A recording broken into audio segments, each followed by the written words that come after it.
Okay, we are en route. We're just walking down the street to our new project, which is a new house that we purchased. And we love our neighborhood and we thought we wanted to further invest in it. And we debated selling this house, but we're actually going to keep it and keep it as rental income. So I'm here with my son, James, and we're gonna walk over. I'll show you the outside of it. We can't go inside because the previous owner is currently our tenant. She's renting the house back from us, but my husband was able to go in the house with her, and I'll show you some of that footage of the house inside. But it is a fixer-upper, but it has a lot of potential, and it's a really good house with a really good yard.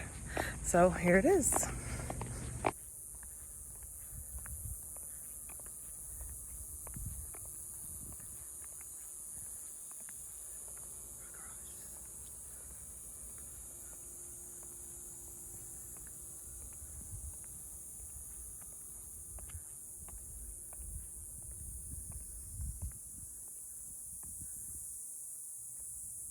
So James and I are walking back. The tenant was actually in her garage, so we didn't get too close. But James is gonna help us do some of the renovating, right? Sure. So this tenant is the original owner, so we don't want to offend her, but we do want to make a lot of changes to the house. And we've allowed her to lease the house back from us for a year, up to a year. So as soon as she moves out, we'll get into the house and we'll start majorly renovating some things. We're trying to decide which direction to go, how much to invest in putting into the house. So follow along if you want to see more of that journey, and we're excited to share that with you. Okay, so we're back at my primary residence, and we are so excited about this upcoming journey, and I hope you'll follow along. So the house is about 3,000 square feet. It currently is 3 bedrooms, 3 baths. We're actually going to be doing some renovations, as I mentioned, and making it into a 4-bedroom.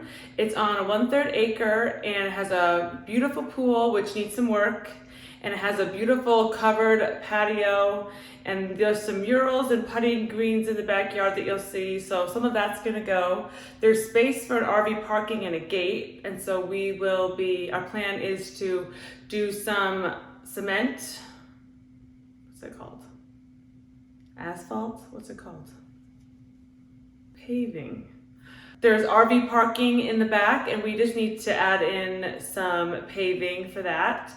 And as you go in the house, it's really spacious, lots of room, lots of potential. You can see there's a lot of belongings of the previous owner, which we will, so you have to be able to look at the potential. And you'll see there's this fireplace that's 2-way that divides the home. And we're so excited to get our hands on that. We have such cool ideas to make that really modern and get rid of all those like cubbies and niches and just go straight up with drywall and then cover it in a stone or maybe paint it black. I really want to paint it black and then do all the walls white and then do vinyl wood planking floor through the whole space.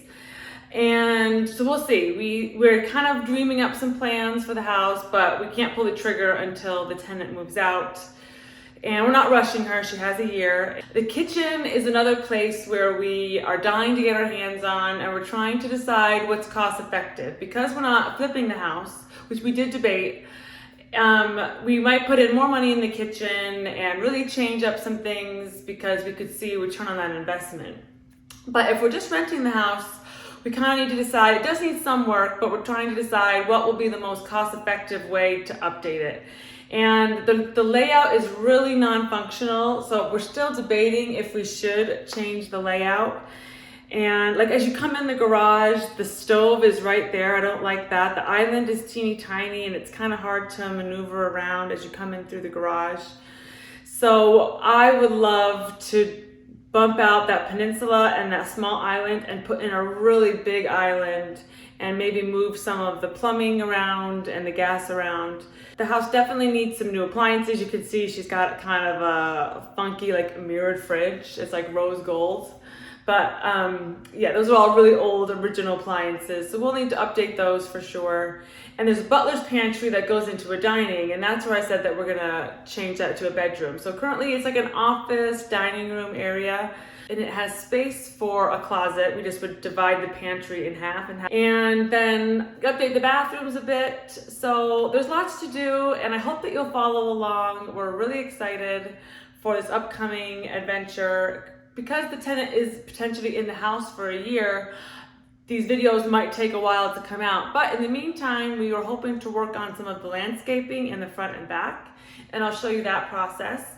Let me know if you'd be curious to see like the number breakdowns, like what does it cost to replaster the pool? And I'd be happy to share those kinds of things. Like what does it cost to do these kinds of renovations and kind of the economics of it being a rental property. So if you're interested in knowing those breakdowns, let me know. And like what we can rent it for and what we bought it for, if that's interesting, or if you just want to see the design and renovations, that's okay too. But I always know, I'm always kind of nosy, like, well, what did they pay for it? How much can they really get for it a month? You know, that kind of stuff. But maybe that's not what people want to hear. So let me know in the comments, and please like this video. Please subscribe if you want to see more, and definitely check out some of my playlists, because we're also renovating our own home, and I have some videos upcoming on those. Lots of things going on here at the Nelson House. So if you're interested in renovations and design and maybe some business money talk on the side too, let me know, and I will catch you in my next video. Bye-bye.